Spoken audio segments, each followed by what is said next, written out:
Hey guys, welcome back to our channel. రండి, ఇవాళ ఏ recipe చూసేద్దాము. అసలు ఈ మూంగ్ దాల్ సాంబార్ ఎప్పుడైనా ట్రై చేశారా?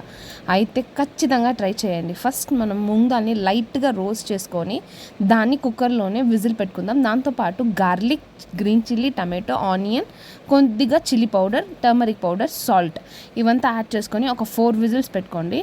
ఈ 4 విజిల్స్ పెట్టినాక మూంగ్ దాల్ని బాగా స్మాష్ చేసి పక్కన ఉంచుకోండి. ఇప్పుడు మనకు తాలింపుకి ఏమేమి కావాలంటే ఆవాలు ప్లస్ జీరా కాస్త ఎక్కువగా వేసుకోండి, చాలా టేస్ట్గా ఉంటుంది.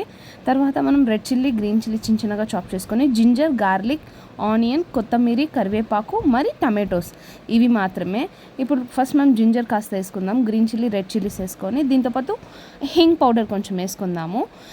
గార్లిక్ వేసుకొని లైట్గా రోస్ట్ అయ్యాక ఆనియన్స్ యాడ్ చేసుకొని దీన్ని కూడా లైట్గా రోస్ట్ చేసుకోండి.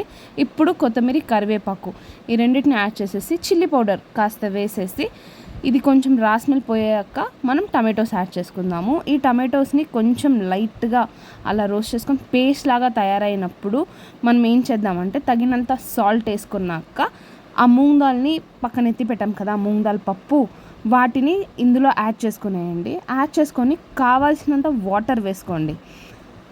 ఎందుకంటే కాసేపు మూంగ్ దాల్ కర్రీ బాగా బాయిల్ అవ్వాలి. లైట్గా ఒక 5 మినిట్స్ బాయిల్ అయితే చాలు. Tasty moong dal curry ready. మీరు ఎప్పుడూ ట్రై చేయలేదంటే ఖచ్చితంగా రేపే ట్రై చేసి చూడండి. ఇది సమ్మర్ స్పెషల్, బాడీకి కూల్నెస్ కూడా ఇస్తుంది moong dal. Thank you for watching. Bye. Subscribe చేసుకోండి మన ఛానల్ని.